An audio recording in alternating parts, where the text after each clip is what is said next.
Movies and television shows get adapted to video game form all the time, with varying degrees of success. Occasionally, interpretations on different systems will reinvent the gameplay style entirely, with Star Trek and Jurassic Park being two such franchises. Batman Returns is also a great example of this. There's a point-and-click on DOS, beat-em-ups on the Sega Genesis and the Amiga, and a chance to get behind the wheel of a pretty famous set of vehicles on the Sega CD. The game I'll be shining some light on tonight is an action platformer lurking in the shadows of the Sega Master System. The story goes that the Penguins moved into Gotham City, and it's up to Batman to boot them right back out again. To be honest, if someone was brand new to the neighborhood and started plastering posters of themselves all over town like this, I'd probably do my best to see justice served too. The poster incident is what I'm left to assume the trouble is between them, since other than this blurb in the manual, there's unfortunately no real story to speak of. The title screen shows Batman firing off into action, followed by a couple of demo scenes, but there's nothing that really sets the stage or explains anything about how these two characters know one another, or what the Penguin has done to spur on his eviction in the first place. Also absent is any form of narrative between the stages in the form of cutscenes, but if you do manage to beat this one, you'll be rewarded with some panels at the end in typical awesome Sega Master System style. If there's one thing that Master System games usually do really well, it's game endings. To clarify before I begin, I haven't seen the Batman Returns movie, and I actually know very little about Batman's lore or comic books in general. All of the knowledge I've gathered comes through societal absorption, since this character has been popular for decades in various forms. Despite Bruce Wayne's attempts at discretion, it's impossible for anyone to know nothing at all about Batman. Even still, this game is more an action platformer with a coat of Batman paint, rather than something that meaningfully engages with the source material. Anyone can pick it up and enjoy it. The visual presentation is pretty moody for the Master System, which is fitting given that Batman mostly comes out at night. Gone are the blazingly bright graphics from other games like Wonder Boy 3: The Dragon's Trap, Space Harrier, or Fantasy Zone. They've been replaced with grittier and shadowier elements, providing a nice contrast to some of the system's more popular adventures. Batman's very well animated with lots of motion in his sprite, whether he's walking, ducking, jumping, or attacking. I like his little shoulder shimmy as he saunters around the stages, but all the glory should go to the cape motion. It looks very fluid for this stretch of time in video game history. One thing that really stood out to me was how much the stage settings made sense in the context of the source material. There's no Batman walking around in a forest punching spiders to death or visiting a desert pyramid fighting mummies. Instead, the levels are all set against different cityscapes, just like they should be since this takes place in Gotham City. He scales buildings, visits the sewers, and hops around in this department store? This description actually surprised me because other than an occasional mannequin skulking in the background or the moving walkways, this bears no resemblance to what I think of when department stores are mentioned. To me, this looks more like someone's posh mansion.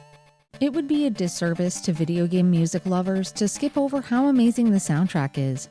Most of the tunes have lots of drama and a surprising amount of momentum with driving percussion. Now, it's actually pretty rare for me to find a soundtrack that I adore on the Master System. The music's often high-pitched and fairly one-dimensional due to so many similar-sounding instrument voices, but the composers of this one did an exceptional job creating some range and a truly dynamic listening experience. There's an awfully good reason why there's some extra oomph. The people credited here went on to work on other titles with fantastic soundtracks, including one of my favorites, Streets of Rage. If you haven't heard Batman Returns playlist in full, please do yourself a favor and give it a listen. You won't regret it. With Batman's normally huge arsenal of tech at his disposal, it was a bit disappointing to see only the Batarang and grappling hook featured here. Of the two, the Batarang's the only weapon available since the grapple's only used for swinging around the stages. You can apparently bop bad guys with it too, but if I was going to spend time aiming at someone, I usually prefer to explode them rather than just shove them around. The Batarang could also be upgraded a couple of times to improve its strength and range. This was awesome, but didn't end up helping me all that much since power-ups only last until you lose a life. Due to Batman's blatant mortality compared to other superheroes, he perishes in a single hit, meaning that I never wielded those bonuses for too long. Those one-hit deaths were the source of most of my frustration with this game. There's something about Batman's control that feels sluggish and poorly matched to the speed that everything else moves. It's also hard to explain, but even the jump feels a bit delayed and heavy, making evading enemies a nearly impossible feat sometimes. The merciful part about dying in a single hit is that upon revival, you're respawned back into the action immediately. Felling the enemies that did you in was usually possible due to a brief invulnerability window, though in some of the boss fights where things raced forward at lightning pace, I found myself getting juggled and killed in the same spot many times. The hit detection of the batarang in some of these encounters made no sense. I can recall quite a few instances where my weapon traveled right through the enemy sprite without inflicting any damage. In these situations, I had no idea how to react. My expectation was that the weapon would stun my foe for a moment, but when it somehow missed, they didn't slow down at all. Without enough time to change course, I'd get rushed and end up flat on my face, losing a life in the process. It was truly maddening, and my approach eventually became amassing as many lives as possible to use as a makeshift health bar so I could counter these questionable hitboxes. Dying from a bad jump in some of the more technical platforming stages somehow felt even worse than succumbing to bad hit detection. Though there's a quick and relatively straight path through most levels, there was almost always a good reason to spend some time checking out-of-the-way places for things like power-ups and extra lives. The unfortunate reality was that the alluring prize of a 1-up at the end of a path wasn't usually worth the 2 or 3 lives I'd lose on the way there. But if I wanted any chance at getting through some of those horrible boss fights I mentioned, I needed as many lives as I could muster. Biffing a tricky jump and praising the pit below wasn't the worst thing in the world, since I'd get teleported back right away to try again. The issue was the lack of opportunity to improve my chances of success on a second attempt. There are lots of areas where there's no real ability to look ahead, especially not above or below, very easily. To figure out where to go, many times I just had to jump and pray, which, as you can imagine, usually didn't end well for good old Batman. Drops to my death added up even faster still, because along with learning the levels through trial and error, the grappling hook wasn't exactly the most reliable tool on the belt. Being able to attach to platforms and swing around is a really neat mechanic in principle. It had the potential to be integrated with fun level design elements to push this experience beyond the confines of a traditional platformer. Instead, considering how fiddly it felt to use most of the time and how often it was required to progress, I found myself low on patience and yearning for the ability to jump around without all the fuss. There are countless examples of where the distance between platforms is just a bit too long and requires you to stop, hook onto something, build up some momentum on a platform above, and then execute a proper swing to make it across. When this worked, it worked wonderfully, but this is a far cry from the majesty of Bionic Commando's controls and level design.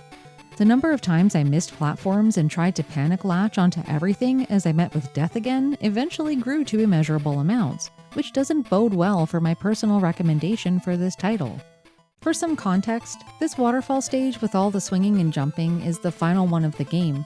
Batman Returns took me about 3.5 hours to finish on a first playthrough, and almost 2 of those were spent here, hopelessly trying to learn where I had to go and then put it all together in one perfect run. Unlimited continues were both a blessing and a curse. They were a positive in that I didn't have to start the game over again from the beginning every time the rushing waters claimed my last life, but having immediate permission to try again felt like I made a blood pact with this game after a while. When the difficulty goes from reasonable increments to a sudden vertical climb, getting a hard no in the form of a game over forces you to put it away and try it again another time. Batman Returns let me fester and toil during my long stay in Stage 5 jail, but to be fair, this isn't the only Batman game that heaps on all its difficulty at the end. I'm looking at you, NES Batman. No, not you. This one. That's a story for another day. In terms of its replay value, Batman Returns actually has a hard mode option.